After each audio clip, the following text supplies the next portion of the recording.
Dun lang po sa this is my message. Gusto ko lang to sabihin dun sa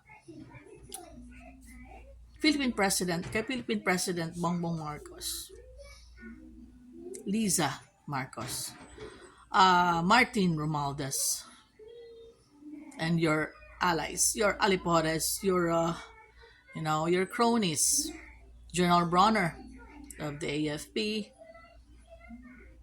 and the Marcos worshippers were the yellows and the pinks, the anti-Dutertes.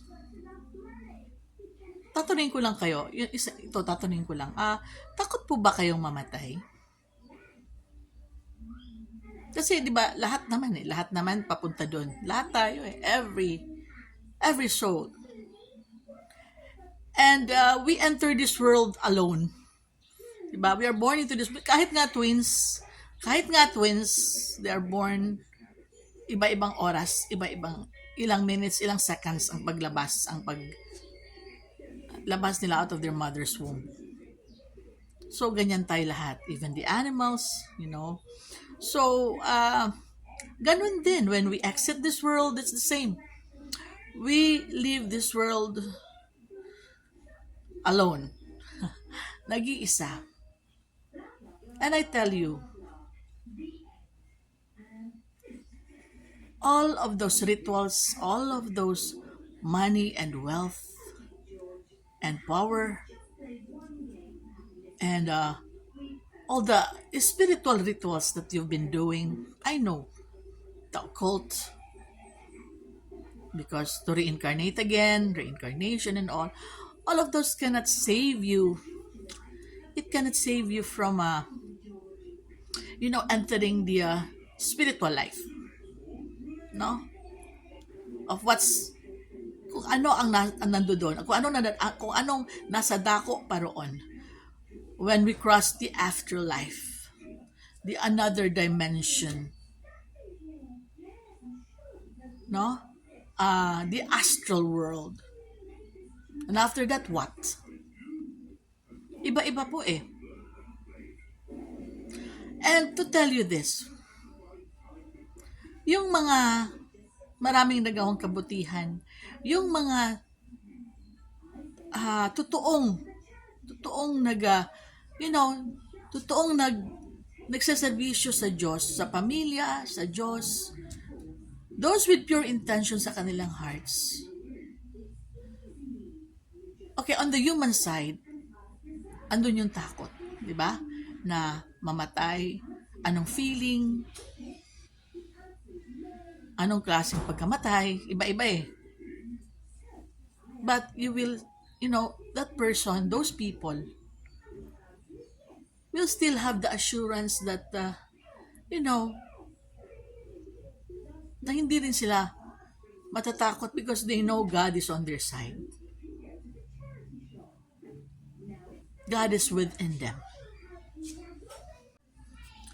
And there will always be that sheer joy that Yeshua, God the divine, is within us and with us. When we leave this world in each of our time,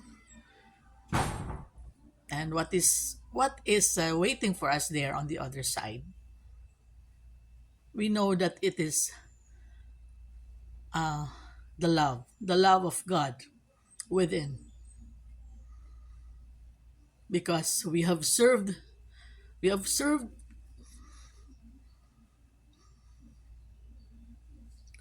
Yeshua the divine and others, our world, with love. Hindi puro lies, hindi puro kalokohan.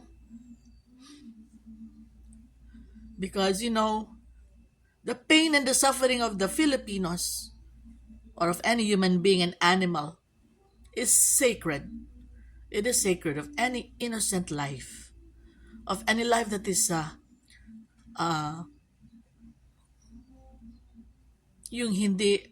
yung buhay na hindi nananakit ng iba, hindi nagsusupil ng hustisya, those who have God within them. And the kind of people, the kind of beings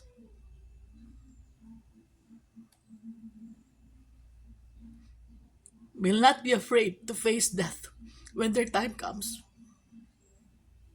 But those, yung mga sobrang gahaman sa kayamanan, sa fame, sa power, sa wealth,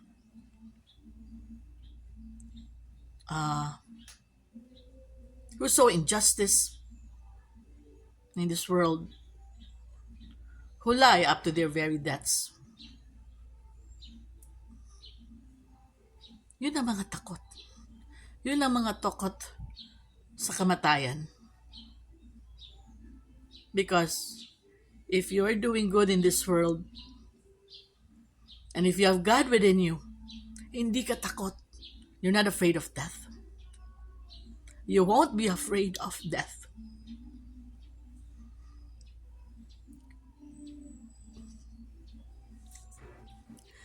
And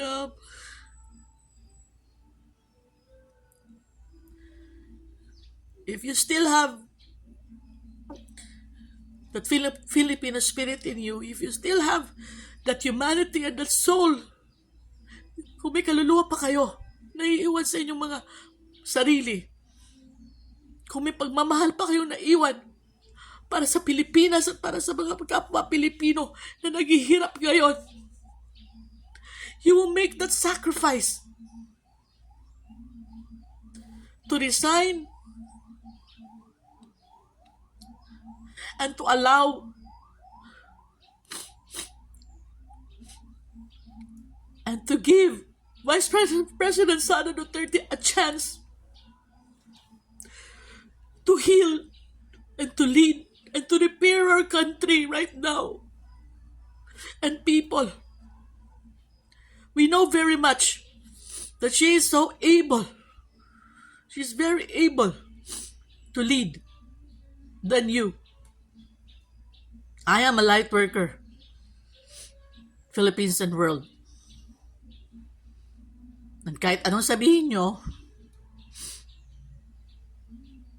this is my truth.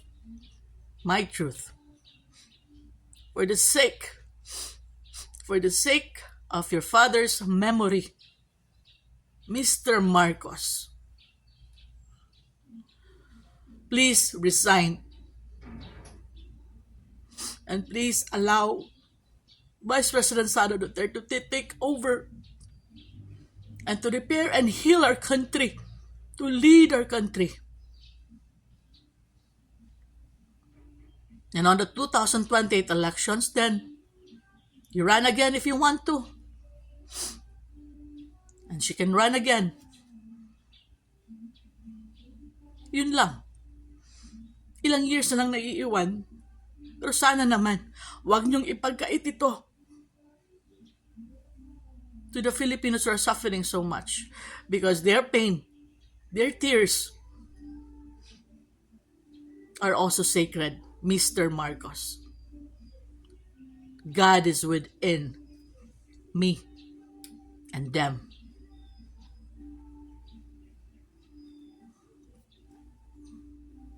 And my God, all of these calamities are divinely orchestrated.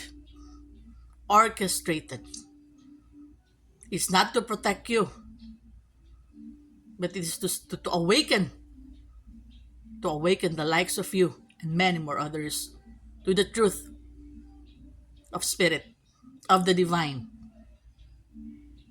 of humanity, of what's happening with our world right now. Our planet needs saving, and so do our country. Yun lang po.